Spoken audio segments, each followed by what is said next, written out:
નમસ્કાર વિદ્યાર્થી મિત્રો, હવે આપણે આજે ધોરણ 11માં નવું પ્રકરણ નંબર 6 તેની શરૂઆત કરવા જઈ રહ્યા છીએ, જેનું નામ છે થર્મોડાયનેમિક ઉષ્માગતિશાસ્ત્ર. આનું પ્રકરણ નંબર 5 આપણે પતી ગયું છે, બરાબર. એના પછી મારો પેપર ચેકિંગનો ઓર્ડર હતો એટલે હું પેપર ચેક કરવા ગઈ હતી. ત્યાર પછી હવે આપણે બુધવારે પ્રકરણ નંબર 5નું ટેસ્ટ લઈશું, એટલે બુધવારે પ્રકરણ નંબર 5ની ટેસ્ટ છે, તૈયારી કરજો. આજે આપણે પ્રકરણ નંબર 6, તેનું નામ છે ઉષ્માગતિશાસ્ત્ર. તો ઉષ્માગતિશાસ્ત્ર અહીંયા આપેલું છે, તો એમાં આલ્બર્ટ આઇન્સ્ટાઈને આ ચેપ્ટરની શરૂઆતમાં એક બહુ જ મસ્ત વાક્ય લખ્યું છે. એ વાક્ય કંઈક આવું છે કે આ સાર્વત્રિક અંત વસ્તુ તે માત્ર ભૌતિકવાદ છે, જે પાયાની સંકલ્પનાઓના અનુપ્રયોગના ઢાંચામાં છે. એનો મતલબ શું કે આની અંદર બધા જ પાયાની ઉષ્માને લગતા બધા જ પાયાની સંકલ્પનાઓ, જેવું કે એન્થાલ્પી, એન્ટ્રોપી, મુક્ત ઉર્જા, ગિફ્ટ મુક્ત ઉર્જા, પછી છે તો હીટ કેપેસિટી, વિશિષ્ટ ઉષ્મા ક્ષમતા, ઉષ્માધારિતા, પછી છે તો એની અંદર આપણને પ્રણાલી, પર્યાવરણ, એન્થાલ્પી, એન્ટ્રોપી, બધા જ પાયાની સંકલ્પનાઓ આ ઉષ્માગતિશાસ્ત્રની અંદર આપેલી છે. એટલે શરૂઆતમાં જે વાક્ય લખ્યું છે ને એમાં એને આવું લખ્યું છે કે આ પાયાની સંકલ્પનાઓ છે, એ પાયાની સંકલ્પનાઓને કદી પણ આપણે નકારી શકીએ નહીં. હવે આપણે શરૂઆત કરીએ છીએ પ્રકરણની. તો ઉષ્માગતિશાસ્ત્ર છે એટલે સ્વાભાવિક છે, આમાં બધું જ કોની સાથે સંકળાયેલું હશે? ઉષ્મા સાથે સંકળાયેલું હશે. અને ઉષ્મા પરથી યાદ આવે છે ઉષ્માક્ષેપક પ્રક્રિયા અને ઉષ્મા શોષક પ્રક્રિયા. પહેલાં થોડીક એની વાત કરી લઉં કે ઉષ્મા શોષક પ્રક્રિયા કોને કહેવાય અને ઉષ્મા ક્ષેપક પ્રક્રિયા. બધાને જનરલી ખબર છે કે ઉષ્મા શોષક પ્રક્રિયા એટલે જે પદાર્થને આપણે ઉષ્મા આપીએ અને ઉષ્માનું શું કરે? શોષણ કરે, તો એને આપણે શું કહીશું? ઉષ્મા શોષક પ્રક્રિયા. અને જે પદાર્થ પોતે પોતાનામાંથી શું ઉત્પન્ન કરે? ઉષ્મા ઉત્પન્ન કરે, એને આપણે શું કહીશું? ઉષ્મા ક્ષેપક પ્રક્રિયા. તો આ ઉષ્મા શોષક પ્રક્રિયા, રાસાયણિક પ્રક્રિયામાં કઈ પ્રક્રિયાઓને ઉષ્મા શોષક પ્રક્રિયા કહે? તો બંધ તૂટવાની પ્રક્રિયા. યાદ રાખજો, બંધ તૂટવાની પ્રક્રિયા. બંધ તૂટવાની પ્રક્રિયા કેવી કહેવાય? ઉષ્મા શોષક પ્રક્રિયા કહેવાય. કેવી રીતે? અહીંયા આપણે જોઈએ છીએ, દાખલા તરીકે મેં H2 વાયુ બનાવ્યો છે, તો H2 વાયુ બનાવવા માટે હાઇડ્રોજન અને હાઇડ્રોજન વચ્ચે શું હશે? રાસાયણિક બોન્ડિંગ હશે. એક બોન્ડ આને આપેલો છે, એક ઇલેક્ટ્રોન આને આપેલું છે. આવું રાસાયણિક બંધન છે. હવે આ બંધને મારે તોડવો હોય તો બંધ તોડવા માટે મારે એને શું આપવી પડે? ઉષ્મા આપવી પડે. એ ઉષ્મા આપીશ એટલે બંધ તૂટી જશે. અહીંયા પણ હાઇડ્રોજન મુક્ત મૂલક મળશે, અહીંયા પણ શું મળશે? હાઇડ્રોજન મુક્ત મૂલક મળશે. તો આમ બંધને તોડવા માટે આપણે જે બંધને તૂટવાની પ્રક્રિયા, બંધને તોડવા માટે આપવી પડતી શક્તિને બંધન ઊર્જા કહેવાય. અને બંધને તૂટવાની જે પ્રક્રિયા છે એ કઈ પ્રક્રિયા કહેવાય? ઉષ્મા શોષકના. કે બંધ તોડવો હોય તો આપણે એને શું આપવી પડે? ઉષ્મા આપવી પડે. ઉષ્મા આપવી એટલે ઉષ્માનું શું કરશે? શોષણ કરીને બંધ તૂટી જાય છે. એટલે બંધ તૂટવાની પ્રક્રિયા કેવી કહેવાય? ઉષ્મા શોષક. એવી રીતે બંધનું નિર્માણ થવાની પ્રક્રિયા, બંધનું નિર્માણ થવાની પ્રક્રિયા કેવી છે? તો એ ઉષ્મા ક્ષેપક પ્રક્રિયા છે. કેવી પ્રક્રિયા છે? ઉષ્મા ક્ષેપક પ્રક્રિયા. બંધનું નિર્માણ થવું એટલે ધારો કે આ નાઇટ્રોજન વાયુ, આ નાઇટ્રોજન પરમાણુ ને આ નાઇટ્રોજન પરમાણુ ભેગા થઈને અહીં કયો અણુ બનાવે છે? N2 અણુ. તો અહીંયા અણુ બને છે એટલે શું ઉત્પન્ન થશે? ઊર્જા ઉત્પન્ન થાય છે. તો આવી પ્રક્રિયાને આપણે શું કહીશું? ઉષ્મા ક્ષેપક પ્રક્રિયા. એટલે પહેલો કોન્સેપ્ટ આપણે યાદ રાખીશું કે બંધને તોડવા માટે આપણે ઉષ્મા આપીએ છીએ, ઉષ્માનું શોષણ કરીશું, એટલે બંધનું તૂટવું એ ઉષ્મા શોષક પ્રક્રિયા કહેવાય. જ્યારે બંધનું નિર્માણ થાય છે એટલે ઘણી બધી ઉષ્મા ઉત્પન્ન થાય છે, એટલે કેવી પ્રક્રિયા કહેવાય? ઉષ્મા ક્ષેપક પ્રક્રિયા કહેવાય. હવે આપણે વાત કરીએ તો આવા ઘણા બધા ઉષ્મા સાથે સંકળાયેલા પ્રક્રમો છે. તો ટાઇટલની વાત કરીએ, ઉષ્માગતિશાસ્ત્ર કોને કહેવાય? તો આપણને બધાને જ ખબર છે કે રાસાયણિક રૂપાંતરણો આવે છે. ઉષ્માનું એક આપણે ઉષ્મા સંરક્ષણનો નિયમ બધાને ખબર છે. એક અવસ્થામાંથી બીજા અવસ્થામાં એનું શું થાય? પરિવર્તન થઈ શકે છે. ઉષ્માનું સર્જન કે વિનાશ કરી શકાતું નથી. ઉષ્માના એક સ્વરૂપમાંથી બીજા સ્વરૂપમાં રૂપાંતર થાય છે. ફોર એક્ઝામ્પલ, હું કોલસો લઉં તો કોલસાની અંદર રાસાયણિક પદાર્થો છે, એને આપણે સળગાવીશું તેમાંથી કઈ ઉષ્મા ઉત્પન્ન થશે? રાસાયણિક ઉષ્મા. એટલે મિથેન વાયુ છે અથવા તો દહન બળતર છે, એને તમે દહન કરાવશો, મિથેન વાયુ અથવા તો રાંધણ ગેસ અથવા તો કોલસો, આપણે રાંધણ ગેસ પણ ઉપયોગ કરીએ છીએ, ચૂલો જેને કહીએ છીએ, આ કોલસો એ બધા બળે છે ત્યારે શું થાય, એમાંના જે કેમિકલ છે એમાંથી કઈ ઉષ્મા ઉત્પન્ન થશે, રાસાયણિક ઉર્જા. જોજો રાસાયણિક ઉષ્મા ઉત્પન્ન થાય, આ બધાને ખબર છે. આપણી પાસે જે મિથેન વાયુ છે, કોલસો છે, એને આપણે બાળીશું ત્યારે રાસાયણિક પ્રક્રિયા દરમિયાન અણુએ સંગ્રહ કરેલી ઉષ્મા એ રાસાયણિક ઉર્જા તરીકે ઉત્પન્ન થશે. અહીંયા રાસાયણિક ઉર્જા આવેલી છે એ ઉષ્મા તરીકે બળે છે. હવે આ જે રાસાયણિક ઉર્જા અહીંયા ઉત્પન્ન થઈ છે એ રાસાયણિક ઉર્જા મળી આપણને. કેવી ઉર્જા મળી? રાસાયણિક ઉર્જા. હવે માની લો કે આ જ કોલસા છે, આપણે ગાડી ચલાવીએ તો ગાડીનું એન્જિનમાં તમે ખબર હોય તો પેલા કોલસા નાખવામાં આવે અને જેટલા વધારે કોલસા નાખો ને ઝડપથી ટ્રેન ચાલે. તો ટ્રેનનું જે એન્જિન છે એ એન્જિનમાં આપણે કોલસા નાખીએ છીએ અને કોલસા નાખવાથી ગાડી ચાલે છે. એટલે આ રાસાયણિક ઉર્જાનું શેમાં રૂપાંતર થયું? યાંત્રિક ઉર્જામાં. આ જે કોલસા છે એ કોલસા દ્વારા એન્જિન છે એ ચાલે છે. તો એનો મતલબ કે અહીંયા રાસાયણિક ઉર્જાનું શેમાં રૂપાંતર થયું? યાંત્રિક ઉર્જામાં. જુઓ શેમાં રૂપાંતર થયું? યાંત્રિક ઉર્જામાં. આ એક ઉદાહરણ. એટલે ઉષ્માના એક સ્વરૂપનું બીજા સ્વરૂપમાં રૂપાંતર થાય. તમે એકલો કોલસો સળગાવો તો એ રાસાયણિક ઉર્જા કે, પણ એ કોલસાને નાખવાથી પેલું એન્જિન યંત્ર ચાલે છે, ધેટ ઇઝ રાસાયણિક ઉર્જાનું શેમાં રૂપાંતર થયું? યાંત્રિક ઉર્જામાં રૂપાંતર.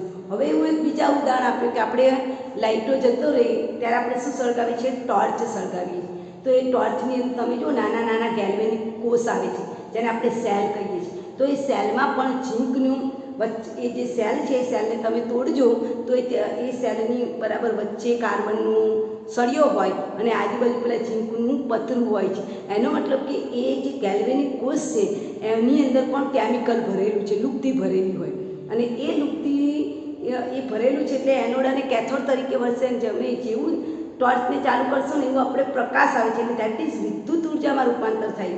આ જે ગેલ્વેનિક કોષ છે, આપણે જે ગેલ્વેનિક કોષની વાત કરીએ તો એ ગેલ્વેનિક કોષમાં આપણે જે સેલ હોય છે એ સેલમાં શું ભરેલું છે? કેમિકલ ભરેલું છે. ધેટ મીન્સ અહીંયા ગેલ્વેનિક કોષ દ્વારા બલ્બ ચાલુ થાય અથવા તો બેટરીનો ટોર્ચ ચાલુ થાય છે તો એ ટોર્ચ ચાલુ થાય એમાં કઈ ઉર્જાનું રૂપાંતર થાય? રાસાયણિક ઉર્જાનું વિદ્યુત ઉર્જામાં. સમજાય છે? તમારા જે બેટરીના સેલ છે એમાં કેમિકલ ભરેલા છે એટલે પહેલાં કઈ ઉર્જા ઉત્પન્ન થશે? રાસાયણિક ઉર્જા. અને એ ઉર્જા દ્વારા પેલું ટોર્ચ ચાલે છે એટલે રાસાયણિક ઉર્જાનું શેમાં રૂપાંતર થયું? વિદ્યુત ઉર્જામાં. આમ તમે અહીંયા જોઈ શકો ઉષ્માના એક સ્વરૂપનું બીજા સ્વરૂપમાં રૂપાંતર થાય છે. પહેલા ઉદાહરણમાં આપણે રાસાયણિક ઉર્જાનું યાંત્રિક ઉર્જામાં રૂપાંતર કરાયું, બીજા ઉદાહરણમાં આપણે ટોર્ચનું ઉદાહરણ આપ્યું જેમાં રાસાયણિક ઉર્જાનું વિદ્યુત ઉર્જામાં રૂપાંતર થાય. આમ એક સ્વરૂપનું બીજા સ્વરૂપમાં રૂપાંતરણ થાય છે એના અભ્યાસ કરવાને જ આપણે શું કહીશું? ઉષ્માગતિશાસ્ત્ર. That call of thermodynamic. તો હવે એની વ્યાખ્યા તમને ક્લિયર થઈ ગઈ કે ઉષ્માગતિશાસ્ત્ર એટલે શું? તો ઉષ્માના રૂપાંતરણોનો અભ્યાસ કરવાના શાસ્ત્રને ઉષ્માગતિશાસ્ત્ર કહેવાય. અથવા તો તમારે કહેવું હોય તો ઉષ્માના પરિવર્તન એક સ્વરૂપમાંથી બીજા સ્વરૂપમાં રૂપાંતર પામે છે એ રૂપાંતર પામવાનો જે અભ્યાસ આપણે કરીએ છીએ એને શું કહીશું? ઉષ્માગતિશાસ્ત્ર. એટલે વ્યાખ્યા લખી દેજો. ઉષ્માના એક સ્વરૂપમાંથી બીજા સ્વરૂપમાં જે રૂપાંતર થાય છે, પરિવર્તન થાય છે, પરિવર્તનના અભ્યાસને આપણે શું કહીશું? ઉષ્માગતિશાસ્ત્ર. હવે આ ઉષ્માગતિશાસ્ત્ર કેવી પ્રણાલીને લાગુ પાડી શકાય? Micro and macro. મેક્રો એટલે સ્થૂળ, મોટી પ્રણાલી. મોટા ભાગે આ ઉષ્માગતિશાસ્ત્ર કોને લાગુ પડે? મોટી પ્રણાલી. એમાંય ખાસ કરીને એક સંતુલનમાંથી બીજા સંતુલનમાં જતું હોય તેવી પ્રણાલી, સંતુલનમાં રહેલી હોય એવી પ્રણાલી અને બહુ જ ઓછા પ્રમાણમાં સૂક્ષ્મ પ્રણાલીને લાગુ પડે. સૂક્ષ્મ એટલે પ્રોટોન, ન્યુટ્રોન, ઇલેક્ટ્રોન હોય એવા બધા પદાર્થની વાત છે કે અતિ સૂક્ષ્મ છે. એનો મતલબ કે ઉષ્માગતિશાસ્ત્ર મેક્રો અને માઇક્રો. મેક્રો પ્રણાલીને વધુ પ્રમાણમાં લાગુ પડે. કેવી પ્રણાલી? મેક્રો. મેક્રો એટલે સ્થૂળ, મોટા પદાર્થોને વધુ પ્રમાણમાં લાગુ પડે, જ્યારે માઇક્રોને બહુ ઓછા પ્રમાણમાં લાગુ પડે. છે. આ જે ઉષ્માગતિશાસ્ત્રનો આપણે અભ્યાસ કરવાના છે એમાં તમને આવું પણ આપેલું છે કે ઉષ્માગતિશાસ્ત્રના આ નિયમો સ્થૂળ પ્રણાલીને વધુ પ્રમાણમાં લાગુ પડે છે જ્યારે સૂક્ષ્મ પ્રણાલીને ઓછા પ્રમાણમાં લાગુ પડે છે. આ જે ઉષ્માગતિશાસ્ત્ર છે એ ઉર્જાના રૂપાંતરણ કેવી રીતે કરવામાં આવે છે અને કેટલા પ્રમાણમાં થાય છે યાદ રાખો. આ ઉષ્માગતિશાસ્ત્ર કોની પર આધારિત છે? અવસ્થા ઉપર. પહેલી અવસ્થા અને છેલ્લી અવસ્થા ઉપર આધાર રાખી એને એક સ્વરૂપમાંથી બીજા સ્વરૂપમાં રૂપાંતર કરવા માટે કયો માર્ગ લીધો, કેટલી ઝડપથી પ્રક્રિયા થઈ કે કેટલા દરથી થઈ એની પર આધાર રાખતું નથી. દાખલા તરીકે રાસાયણિક ઉર્જાનું યાંત્રિક ઉર્જામાં રૂપાંતર થયું તો કેટલી ઝડપથી થયું, એને કઈ રીતે કઈ પદ્ધતિ અપનાવી એની પર આધાર રાખતું નથી. એ પ્રારંભિક અવસ્થા અને અંતિમ અવસ્થા ઉપર આધાર રાખે. એનો મતલબ ઉષ્માગતિશાસ્ત્ર કેવું પ્રક્રમ કહેવાય? અવસ્થા વિધેય કહેવાય. એટલે આ ચેપ્ટરમાં પણ આપણે અવસ્થા વિધેયો જોવાના છે. એને લખ્યું છે કે ઉષ્માના રૂપાંતર કેવી રીતે થાય છે એના ઉપર આધાર રાખતું નથી, પરંતુ પ્રારંભિક અને અંતિમ અવસ્થા ઉપર આધારિત છે. ઉષ્માગતિશાસ્ત્રના નિયમો પ્રણાલી જ્યારે સંતુલનમાં હોય, મેં ના કીધું આગળ કે પ્રણાલી જ્યારે સંતુલનમાં, બંને પ્રણાલી વચ્ચે સંતુલન સ્થપાઈ ગયું, દાખલા તરીકે પાણી અને વરાળ બંને વચ્ચે સંતુલન સ્થપાઈ ગયું, ત્યારે પેલી ઉષ્મા લાગુ પડે, એટલે ઉષ્માગતિશાસ્ત્ર લાગુ પડે. તો સંતુલનમાં હોય એવી પ્રણાલીની અથવા એક સંતુલનમાંથી બીજી સંતુલનમાં પરિવર્તન થાય એવી પ્રણાલીને લાગુ પાડવામાં આવે છે. અને સ્થૂળ ગુણધર્મ એટલે તાપમાન, દબાણ, કદ એવા પદાર્થો એવા છે કે જે સમય સાથે બદલાય છે, એની ઉપર શું લાગુ પડે છે? ઉષ્માગતિશાસ્ત્ર. અને આની અંદર આપણે આ ઉષ્માગતિશાસ્ત્ર છે એમાં ઘણા બધા પ્રશ્નોનો જવાબ મેળવવાના છે કે પ્રક્રિયા કેવી રીતે થાય છે, આપમેળે કેવી રીતે થાય છે, અને થાય છે તો કેટલા પ્રમાણમાં થાય છે, બધા પ્રશ્નોના જવાબ આપણે મેળવવાના છે. આ હતી પ્રસ્તાવનામાંથી તમારે કયો પ્રશ્ન તૈયાર કરવાનો? નંબર 1, બંધનું તૂટવું કેવી પ્રક્રિયા છે? ઉષ્મા શોષક. બંધનું નિર્માણ થવી કેવી પ્રક્રિયા છે? ઉષ્માક્ષેપક. નંબર 3, ઉષ્માગતિશાસ્ત્રની વ્યાખ્યા. નંબર 4, ઉષ્માગતિશાસ્ત્ર કઈ પ્રણાલીને લાગુ પડે છે? સ્થૂળ પ્રણાલીને લાગુ પડે છે. હવે આપણે આગળના અગત્યના ટોપિક ઉપર જઈ રહ્યા છીએ કે આ જે ઉષ્માગતિશાસ્ત્ર છે એનો 6.1 નંબરનો છે ઉષ્માગતિશાસ્ત્રના પર્યાયો. એટલે આમાં આપણે પ્રણાલી કોને કહીશું, પર્યાવરણ કોને કહીશું, એની ડેફિનેશન આપેલી છે. અને અહીં પ્રશ્ન પણ તમને વારંવાર પૂછાય છે પહેલી પરીક્ષા માટે મોસ્ટ આઈએમપી, પ્રણાલી એટલે શું અને તેના પ્રકાર ઉદાહરણ સાથે સમજાવો.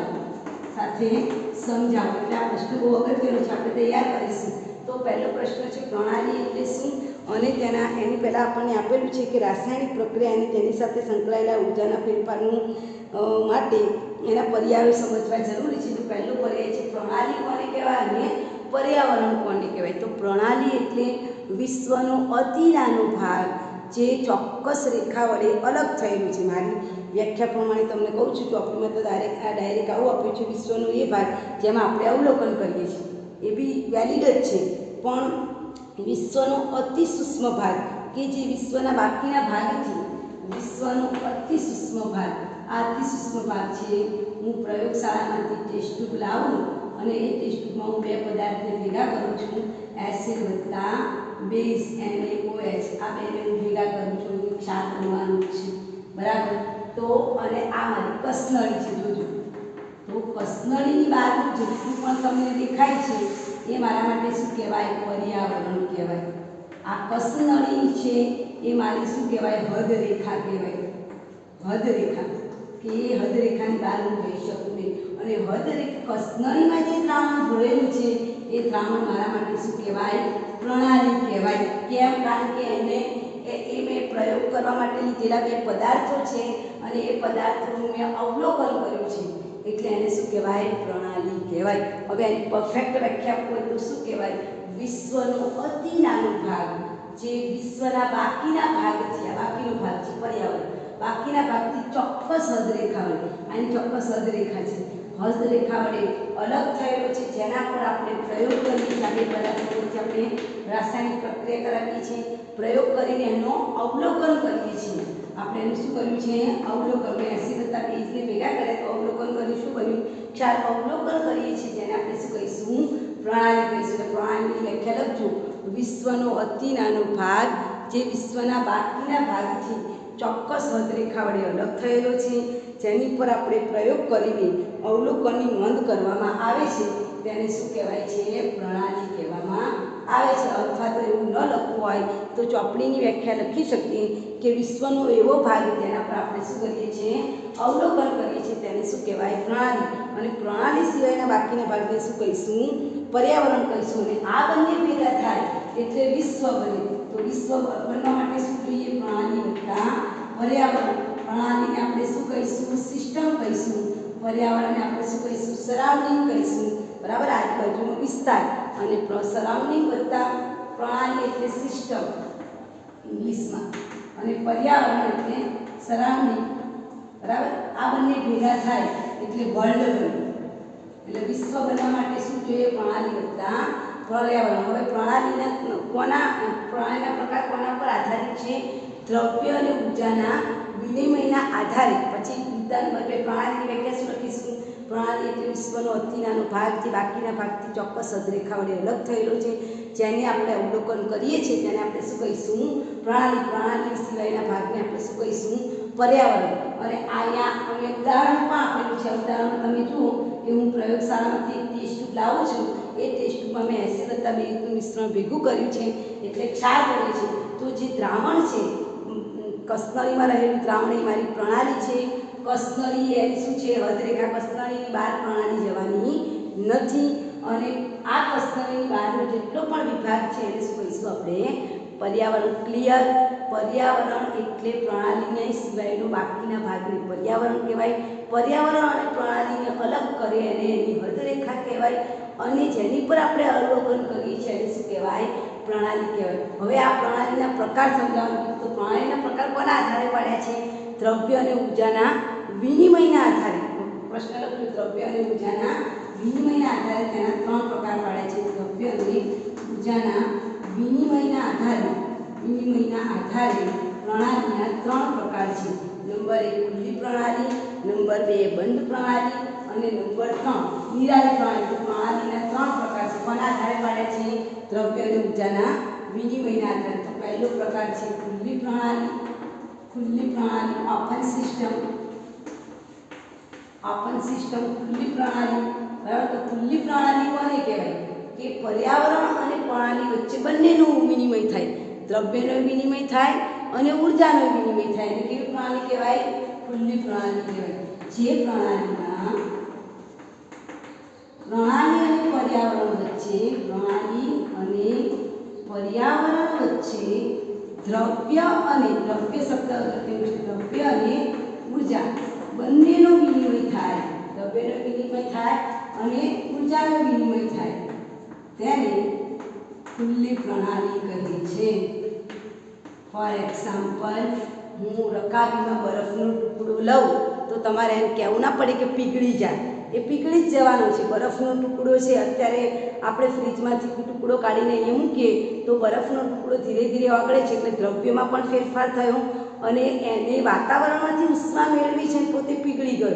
એટલે ઉષ્માનો વિનિમય થયો અને બરફ ઓગળી પણ ગયો. એટલે 2 વસ્તુ થઈ. આપેલો બરફ ઓગળે એટલે દ્રવ્યનો વિનિમય થયો કહેવાય, અને એને ઓગળવા માટે વાતાવરણમાંથી શું ખેંચી છે? ઉષ્મા ખેંચી છે. તો અહીંયા લખી શકીએ રકાબીમાં મૂકેલો બરફનો ટુકડો. ઉદાહરણ અહીંયા લખ્યું છે, ઉદાહરણ સાથે સમજાવો. ઉદાહરણ વગર અધૂરું છે પ્રશ્ન. ખુલ્લી રકાબીમાં મૂકેલો બરફનો ટુકડો. એ ઉપરાંત તમે ગરમ પાણી છે એને તમે એમને મૂકી રાખો તો એ સમય જતાં આપમેળે શું પામી જાય છે? ઠંડુ પામી જાય છે. તો એ પણ એક ખુલ્લી પ્રણાલીનું ઉદાહરણ છે. બરાબર, ચાલો ખુલ્લી પ્રણાલીનું બીજું ઉદાહરણ લખવું હોય તો આપણે શું લખી શકીએ? રકાબીમાં પાણી છે, રકાબીમાં પાણી લો તો પણ ચાલે. પછી બર્નરની જ્યોત, યાદ રાખજો, બર્નરની જ્યોત પણ ખુલ્લી પ્રણાલી છે. બર્નરની જ્યોત ધીરે ધીરે જ્યોત બળી જાય છે કે નહીં, તો એ દ્રવ્ય ઘટ્યું કહેવાય અને ઉષ્માનો પણ વિનિમય. એટલે બર્નરની જ્યોત પણ ખુલ્લી પ્રણાલી છે. પછી રકાબીમાં આપણે પાણી મૂકી રાખીએ તો ધીરે ધીરે પાણી ઉડી જાય. તમે જો અત્યારે થોડું તડકો છે, હું અહીંયા પાણી મૂકી રાખું, થોડુંક પાણી નાખ્યું હોય અને થોડાક સમય પછી આવું તો પાણી બધું ઉડી જાય. તો દ્રવ્ય જતું રહ્યું, ઉર્જાનો વિનિમય. તો રકાબીમાં મૂકેલું પાણી પણ કેવી પ્રણાલી કહેવાય? ખુલ્લી પ્રણાલી કહેવાય. જે પ્રણાલી 2 વસ્તુનો વિનિમય કરે, દ્રવ્ય અને ઉર્જાનો વિનિમય કરે, અને આપણે કેવી પ્રણાલી કહીશું? ખુલ્લી પ્રણાલી. હવે આપણે બંધ પ્રણાલીની વ્યાખ્યા કરીએ કે બંધ પ્રણાલી એટલે શું? તો બંધ પ્રણાલીમાં તમે જો આપણે બધાએ કુકરની સીટી જોઈ છે. કુકર જોઈ છે બધાએ? તો કુકરમાં આપણે ખોરાક મમ્મી બનાવે છે, ભાત બનાવે અથવા તો ખીચડી કે શાક વઘારે, તો એવું બને કે કુકરમાંથી શાક ઉડીને બહાર નીકળે? ના. એટલે એનો મતલબ કે શાક અંદર જ રહે છે, દ્રવ્ય અંદર જ છે, ખાલી સીટી પડે એટલે વરાળ બહાર નીકળે છે. એટલે અહીંયા કોનું વિનિમય થયું? ખાલી ઉર્જાનું વિનિમય થયું. અંદરનું શાક ઉડીને બહાર નથી આવતું. એટલીસ્ટ દ્રવ્યનું વિનિમય નથી થતું. બંધ પ્રણાલીનો મતલબ શું થાય? જેમાં દ્રવ્ય બહાર ન નીકળે પણ શું નીકળે? ખાલી વરાળ બહાર નીકળે. ઉર્જાનો વિનિમય થાય પણ દ્રવ્યનો વિનિમય થતો નથી. એનું બેસ્ટ ઉદાહરણ છે આપણું પ્રેશર કુકર.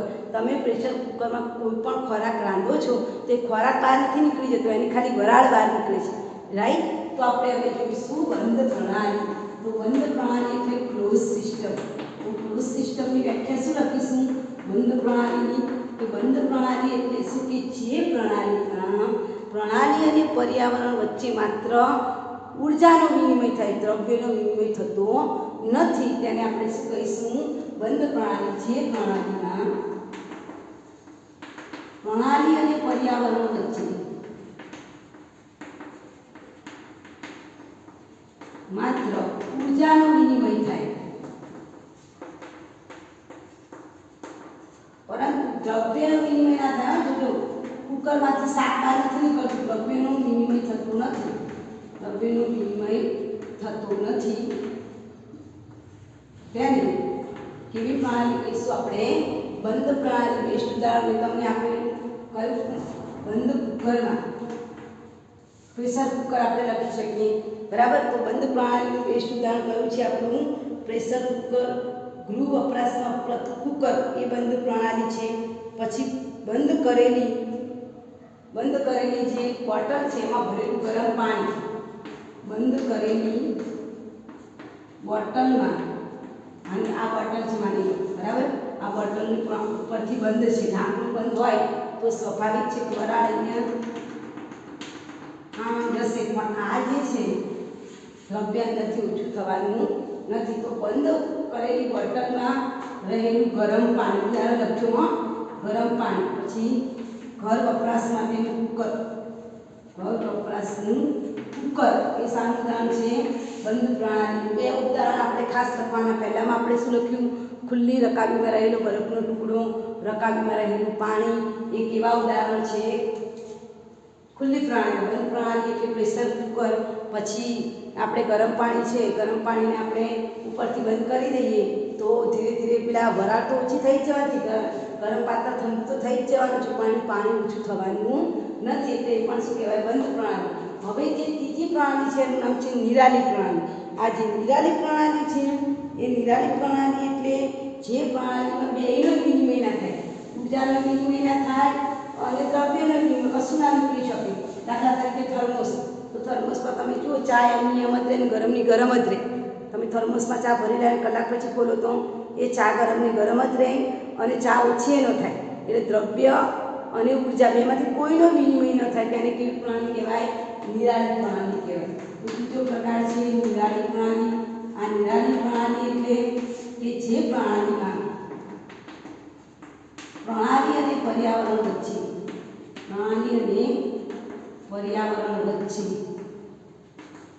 ઉર્જા અને દ્રવ્યનું વિનિમય થતું નથી. એમાંથી કોઈનો વિનિમય ના થાય, દ્રવ્યનો વિનિમય ના થાય કે ઉર્જાનો વિનિમય થતો નથી. એમાંથી કોઈનો વિનિમય થતો નથી.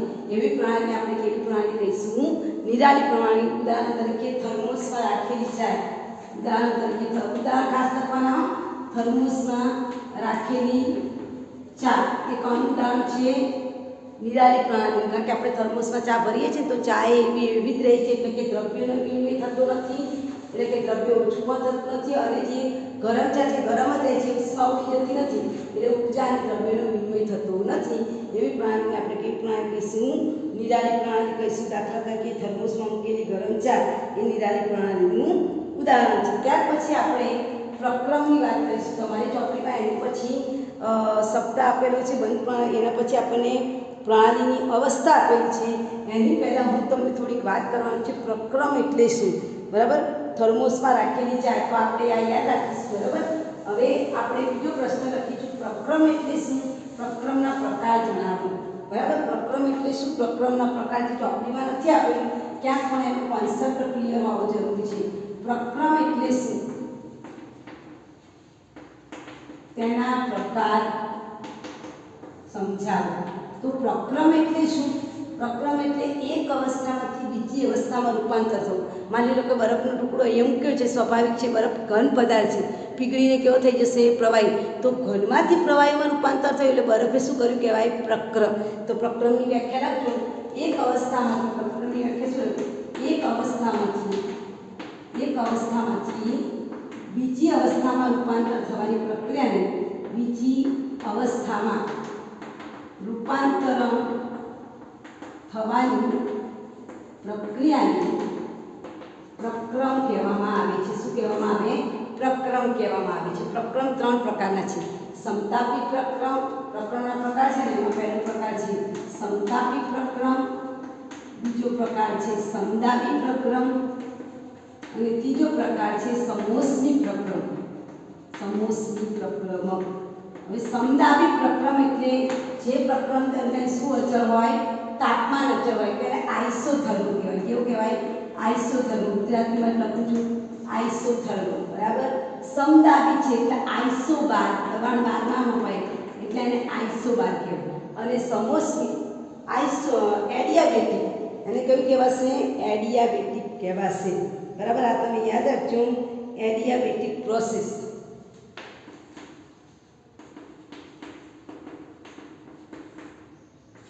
બરાબર. ચાલો આની વ્યાખ્યા લખીએ કે સમતાપી પ્રક્રમ એટલે શું. તો સમતાપી પ્રક્રમ એટલે જે પ્રક્રમ દરમિયાન શું અચળ હોય, તાપમાન અચળ હોય. જે પ્રક્રમ દરમિયાન તાપમાન અચળ હોય તે પ્રક્રમને આપણે કેવું કહીશું, સમતાપી પ્રક્રમ. એનો મતલબ કે એક અવસ્થામાંથી બીજી અવસ્થામાં રૂપાંતર થાય છે, તેનું તાપમાન બદલાતું નથી. એને શું કહેવાય, સમતાપી પ્રક્રમ કહેવાય. આઇસોથર્મ કહીશું. સમદાબીની વ્યાખ્યા હવે તમે આવડી જ જાય. સમદાબી પ્રક્રમ એટલે જે પ્રક્રમ દરમિયાન શું અસર હશે, જે પ્રક્રમ દરમિયાન, વેરી ગુડ, જે પ્રક્રમ દરમિયાન શું અચળ હશે, દબાણ અચળ હોય. એટલે કે પદાર્થનું એક અવસ્થામાંથી બીજી અવસ્થામાં રૂપાંતર થાય તો દબાણ ચોક્કસ છે. 25 બાર દબાણ હોય તો 25 બાર જ રહે, પ્રવાહીમાંથી વાયુમાં ફેરવાઈ જાય, પણ દબાણ બદલાય નહીં. તો દબાણ અચળ રહે ત્યારે કેવી પ્રક્રિયા કહેવાય, સમદાબી પ્રક્રિયા, આઇસોબાર કહેવામાં આવે. હવે સમોષ્મી એટલે શું, તો જે પ્રક્રિયા દરમિયાન પ્રક્રમ ઉષ્મા મેળવતોય નથી કે ઉષ્મા ગુમાવતોય નથી. એટલે એનો મતલબ કે ઉષ્મા કેવી છે, અચળ. તાપમાન અચળ હોય તો સમદાબી પ્રક્રિયા, દબાણ અચળ હોય તો સમદાબી પ્રક્રિયા, એવી રીતે ઉષ્મા અચળ હોય. જે પ્રક્રમ દરમિયાન ઉષ્મા અચળ હોય, ઉષ્મા અચળ એટલે એનો અર્થ લખીશું, ઉષ્મા અચળ એટલે પ્રણાલી ઉષ્મા મેળવતો નથી કે ગુમાવતો નથી. ઉષ્મા મેળવતો નથી કે ગુમાવતો નથી. પ્રણાલી ઉષ્મા મેળવતો નથી કે ગુમાવતો નથી. એને આપણે કેવી પ્રક્રિયા કહીશું, સમોષ્મી, જેનું નામ છે એડિયાબેટિક પ્રક્રિયા. તો આ આપણે યાદ રાખીશું. ત્યાર પછી હવે આગળ આપણે વધીએ છીએ. અવસ્થા વિધેય એટલે શું. તો એના નામમાં જ એની વ્યાખ્યા છે અવસ્થા વિધેય એટલે શું. તો જે અવસ્થા ઉપર આધાર રાખે એને અવસ્થા વિધેય કહીશું. પ્રશ્ન નંબર 2 મેં લખાય છે, લખી નાખ્યો. પ્રશ્ન નંબર 3, અવસ્થા વિધેય એટલે શું, તેની વ્યાખ્યા આપી, તેના ઉદાહરણ આપો. એટલે ક્વેશ્ચન નંબર 3, અવસ્થા વિધેય. અવસ્થા વિધેય એટલે શું, તેના ઉદાહરણ આપો. કયા કયા પદાર્થો અવસ્થા વિધેય કહેવાય. તો આગળ જ કીધું છે આપણે, અવસ્થા વિધેય એટલે કોની પર આધાર રાખીએ, માત્ર અવસ્થા પર. માની લો કે મારે અહીંથી પેલી બેન્ચીસ ઉપર જવું છે, તો અહીંથી પેલી બેન્ચીસ ઉપર જવા માટે હું દોડીને ગઈ કે બેન્ચીસ ઉપર કૂદકો લગાવીને ગઈ, એનાથી કોઈ મતલબ નથી. અહીંયાથી માંડીને હું ત્યાં પહોંચી, એ પ્રારંભિક અવસ્થા અને અંતિમ અવસ્થા પર આધારિત છે. એ જગ્યાએ પહોંચવા માટે હું દોડીને ગઈ કે બેન્ચીસ ઉપર કૂદકા મારીને ગઈ કે ધીમેથી ચાલીને ગઈ, એના ઉપર આધાર રાખતું નથી. ધેટ મીન્સ કે અવસ્થા ઉપર આધાર રાખે છે, પણ એ અવસ્થા પ્રાપ્ત કરવા માટે મેં કયો માર્ગ અપનાવ્યો છે એના પર આધાર રાખતું નથી. તેને અવસ્થા વિધેય કહેવામાં આવે છે. તેની વ્યાખ્યા લખજો. પ્રણાલીના જે ગુણધર્મો, પ્રણાલીના ગુણધર્મોના જે મૂલ્યો એ માત્ર કોની પર આધાર રાખે, અવસ્થા. એ અવસ્થા વિધેય કયા છે, દબાણ, કદ અને તાપમાન. એવું તમારી ચોપડીમાં આપ્યું છે, દબાણ, કદ અને તાપમાન એ અવસ્થા વિધેય છે. એની વ્યાખ્યા લખજો. પ્રણાલીના ગુણધર્મોના જે મૂલ્યો, વ્યાખ્યા લખો. પ્રણાલીના જે ગુણધર્મો છે, દબાણ, કદ અને તાપમાન, પ્રણાલીના ગુણધર્મોના જે મૂલ્યો માત્ર કોની પર આધાર રાખે, અવસ્થા ઉપર આધાર. પ્રણાલીની અવસ્થા પર આધાર રાખે છે, પ્રણાલીની અવસ્થા પર આધાર રાખે છે, પરંતુ અવસ્થા પ્રાપ્ત કરવા માટે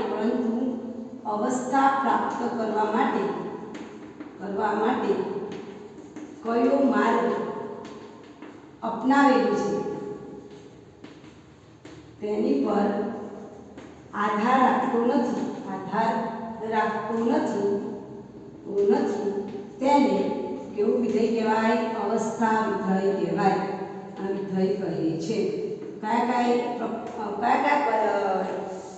જે પ્રક્રમો છે અવસ્થા વિધેય કહેવાય. તો કયા વસ્તુની અવસ્થા વિધેય કહેવાય? તો અવસ્થા વિધેયની જો પહેલાં તો વ્યાખ્યા અવસ્થા વિધેય કોની પર આધાર રાખે? અવસ્થા પર. કઈ અવસ્થા? પ્રારંભિક અવસ્થા અને અંતિમ અવસ્થા. દાખલા તરીકે કોઈ પદાર્થનું દળ એમ છે અને હું એને એચ ઊંચાઈથી નાખું તો એ ઉપરથી નીચે પડવા માટે કેટલો સમય લે છે, કેટલા સમયથી પડે છે એના પર આધાર રાખતો નથી. ઉપરથી પડે છે એટલે પ્રારંભિક અવસ્થા ઉપર કહેવાય, નીચે પડે છે એટલે અંતિમ અવસ્થા નીચે કહેવાય. તો પ્રારંભિક અને અંતિમ અવસ્થા ઉપર આધાર રાખે છે અને એની સ્થિતિ ઊર્જા આપણે મેળવીએ તો સ્થિતિ ઊર્જા કેટલી મળે? mgh જ મળે. ભલે પછી એ ગમે તે રીતે પડ્યો હોય, ધીમે પડ્યો હોય, ઝડપથી પડ્યો, ગમે તે એની સ્થિતિ ઊર્જા તો કેટલી મળે છે? mgh. એટલે કોની પર આધાર રાખે? પ્રારંભિક અવસ્થા અને અંતિમ અવસ્થા. તો કયા ઉદાહરણો એમાં આવી જાય? તો એમાં આંતરિક ઊર્જા અવસ્થા વિધેય કહેવાય. અવસ્થા વિધેયનું ઉદાહરણ હતું. આંતરિક ઊર્જા અવસ્થા વિધેય કહેવાય, એન્થાલ્પી અવસ્થા વિધેય કહેવાય, એન્ટ્રોપી પણ અવસ્થા વિધેય કહેવાય. બરાબર? એન્ટ્રોપી અવસ્થા વિધેય છે એ પણ અવસ્થા પર.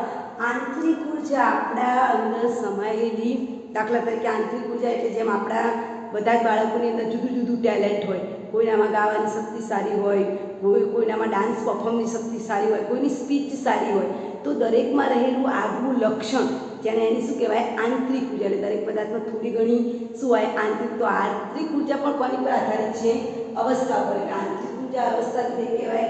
એન્થાલ્પી પણ H = E + PV એ પણ અવસ્થા વિધેય. એન્ટ્રોપી અવ્યવસ્થાનું માપક્રમ એને પણ શું કહેવાય? અવસ્થા વિધેય કહેવાય. અને મુક્ત ઊર્જા આ બધા પર્યાયો કેવા છે? અવસ્થા. એટલે ઉદાહરણ લખજો, એના ઉદાહરણ આપો. તો 3 અને 1 આંતરિક ઊર્જા, એન્થાલ્પી, એન્ટ્રોપી અને મુક્ત ઊર્જા કોના ઉદાહરણ છે? અવસ્થા વિધેયના ઉદાહરણ છે. તમારી ચોપડીમાં આપેલું છે કે દબાણ, કદ અને તાપમાન પણ એ શાના ઉદાહરણ છે? અવસ્થા વિધેયના ઉદાહરણો છે.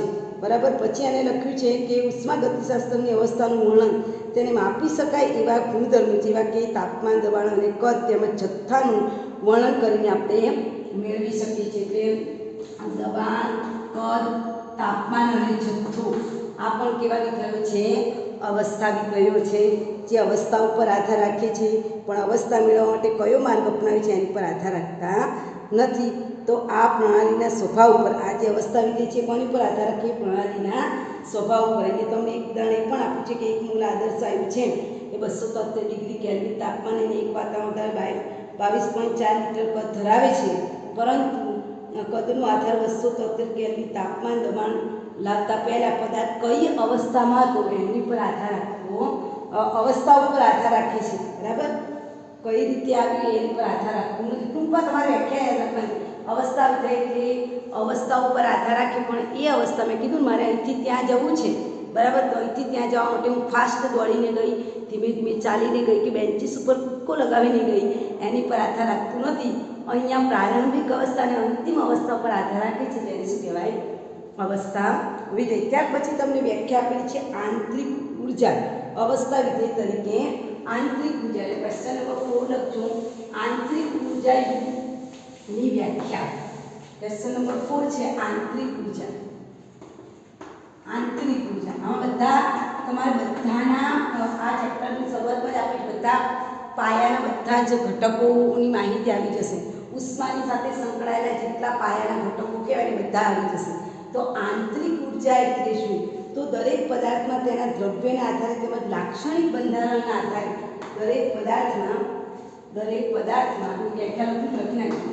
દરેક પદાર્થમાં તેના દ્રવ્યના આધારે તેમજ તેના લાક્ષણિક બંધારણના આધારે સમાયેલી બે વસ્તુ યાદ રાખીશું. દ્રવ્યના આધારે તેમજ તેના લાક્ષણિક બંધારણના આધારે ચોક્કસ ઊર્જા લાક્ષણિક બંધારણના આધારે ચોક્કસ ઊર્જા સમાયેલી હોય છે જેને આપણે શું કહીશું? આંતરિક ઊર્જા કહીશું. Repeat again. આંતરિક ઊર્જા એટલે મેં હમણાં કીધું ને, ઘણા બધાની પાસે એવું ટેલેન્ટ હોય કે કોઈ ડાન્સ સારો કરી શકે, કોઈ છે તો બોલી સારું શકે, કોઈ છે તો સારું ડ્રોઈંગ કરી શકે. તો દરેક વ્યક્તિની અંદર પોતાનું આંતરિક ટેલેન્ટ છે. તેમ પદાર્થની અંદર પણ આંતરિક ઊર્જા એટલે એની દ્રવ્યના આધારે અને એનું લાક્ષણિક બંધારણ. પાણી છે તો એનું પાણીનું લાક્ષણિક બંધારણ કેવું છે? તો એ બંધારણના આધારે એની અંદર જે ઊર્જા સમાયેલી છે એને આપણે શું કહીશું? આંતરિક ઊર્જા કહીશું. જેને આપણે આંતરિક એટલે યુનિવર્સલ યુ વડે દર્શાવવામાં આવે છે. આંતરિક ઊર્જાનો સિમ્બોલ કયો છે? યુ. યુનિવર્સલ વડે દર્શાવવામાં આવે છે. હવે આપણે આ આંતરિક ઊર્જા એ કોનો સરવાળો છે? તો આંતરિક ઊર્જા યુ એ સ્થિતિ ઊર્જા વત્તા ગતિ ઊર્જા. કોની ઊર્જા? સ્થિતિ ઊર્જા વત્તા ગતિ ઊર્જાના સરવાળાને આપણે શું કહીશું? આંતરિક ઊર્જા કહીશું. તો તમને બધાને ખબર છે કે પદાર્થ, કોઈ પણ પદાર્થ છે ને એને ત્રણ ગતિ તો હોય. એક તો રેખીય ગતિ હોય, ભ્રમણ કરતી ગતિ હોય, દોલન કરતી ગતિ હોય. એ ઉપરાંત પદાર્થ જ્યારે ગતિ કરે છે એટલે એને કઈ ઊર્જા હોય છે? ગતિ ઊર્જા. રેખીય ઊર્જા છે, ભ્રમણ પણ કરે છે, દોલન ગતિ છે. આ ઉપરાંત એની પાસે કઈ ઊર્જા આવે છે? ગતિ ઊર્જા હોય છે. ઉપરાંત તમે જુઓ, પદાર્થ વચ્ચે સમાન અણુઓ વચ્ચે શું આવે? અપાકર્ષણ. અસમાન અણુ વચ્ચે શું આવે? આકર્ષણ. એટલે તમે જુઓ, પ્રોટોન વચ્ચે અપાકર્ષણ, ઇલેક્ટ્રોન વચ્ચે અપાકર્ષણ, કેન્દ્ર અને ઇલેક્ટ્રોન વચ્ચે આકર્ષણ. તો એ બધાના કારણે પદાર્થમાં કઈ ઉષ્મા સમાયેલી છે? સ્થિતિ ઊર્જા. સ્થિતિ ઊર્જામાં શું આવશે? અપાકર્ષણ અને આકર્ષણ બળો. એના કારણે પદાર્થમાં શું હોય? સ્થિતિ ઊર્જા હોય.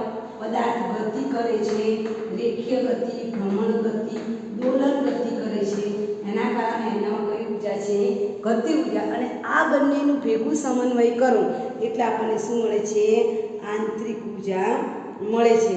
આથી જો દ્રવ્યની ઊર્જાનું ઉષ્મા સ્વરૂપમાં રૂપાંતર કરવામાં આવે તો ઉષ્માનો પ્રચંડ જથ્થો પ્રાપ્ત થાય. દેટ મીન્સ કે સ્થિતિ ઊર્જા અને ગતિ ઊર્જાનો સરવાળો કરવામાં આવે તો આપણને શું મળે છે? આંતરિક ઊર્જા મળે છે. કોઈ પણ દ્રવ્યની આંતરિક ઊર્જાનું મૂલ્ય કોની પર આધારિત છે? તાપમાન ઉપર. જો ભૌતિક સ્થિતિ બદલાય તો તાપમાન બદલાય અને આંતરિક ઊર્જા પણ બદલાય. માટે આંતરિક ઊર્જાનો પ્રશ્ન પૂછાય છે. આંતરિક ઊર્જાનું નિરપેક્ષ મૂલ્ય માપી શકાતું નથી. કયું મૂલ્ય? નિરપેક્ષ મૂલ્ય માપી શકાતું નથી. શા માટે? એક જ વાક્યમાં જવાબ આપવો હોય તો શું કહી શકાય? કે આંતરિક ઊર્જાનું હું નિરપેક્ષ મૂલ્ય માપી ના શકું. કેમ? કારણ કે આંતરિક ઊર્જાનું મૂલ્ય શું થાય છે? બદલાઈ જાય છે. તાપમાન સાથે બદલાઈ જાય છે. કારણ કે આંતરિક ઊર્જાનું મૂલ્ય પ્રયોગ દરમિયાન બદલાતું હોવાથી આંતરિક ઊર્જાનું ચોક્કસ મૂલ્ય આપણે માપી શકતા નથી. આ આંતરિક ઊર્જા માટે તમારી ચોપડીમાં આપેલું છે, બે વસ્તુ આપેલી છે કે ઉષ્મા પ્રણાલીમાં જશે અથવા તો બહાર નીકળશે. નંબર 2, પ્રણાલી વડે કે પ્રણાલી ઉપર કાર્ય થાય છે. અને ત્રીજું આપેલું છે કે દ્રવ્યમાં દાખલ થાય કે બહાર નીકળે ત્યારે પણ એની ઊર્જા બદલાય છે. નંબર 1, ઉષ્મા મેળવે કે ગુમાવે ત્યારે સ્થિતિ ઊર્જા બદલાય, આંતરિક ઊર્જા બદલાય. નંબર 2, પ્રણાલી વડે કે પ્રણાલીની ઉપર કાર્ય થાય ત્યારે બદલાય. પ્રણાલી ઉષ્મા દાખલ કરે અથવા તો બહાર ફેંકે ત્યારે પણ આંતરિક ઊર્જાનું મૂલ્ય બદલાય છે. એટલા માટે આપણે એને શું નથી કરી શકતા? એનું નિરપેક્ષ મૂલ્ય માપી શકતા નથી. આવતીકાલે આંતરિક ઊર્જા, અવસ્થા વિધેય અને આંતરિક ઊર્જાનો કાર્ય સાથેનો સંબંધ આપણે જોઈશું. તો આપણે વ્યાખ્યા તૈયાર કરીશું.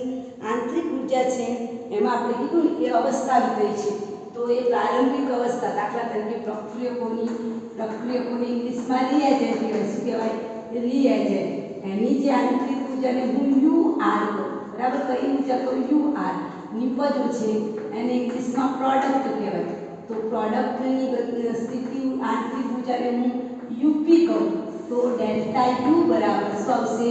UP minus you are. એટલે આંતરિક ઊર્જામાં થતો તફાવત બરાબર નિપજોની આંતરિક ઊર્જા માઇનસ પ્રક્રિયકોની આંતરિક ઊર્જા, જે કોની પર આધારિત છે?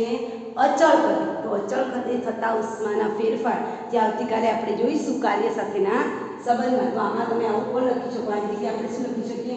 Q યુ બી લખી શકીએ. એટલે આનો મતલબ શું થાય કે અચળ પદે આનો મતલબ અર્થઘટન કરવું તો અચળ પદે પ્રણાલીને મેળવેલી કે ગુમાવેલી ઉષ્મા એ કોના બરાબર છે? આંતરિક ઊર્જામાં થતા ફેરફાર બરાબર હોય છે. Repeat again.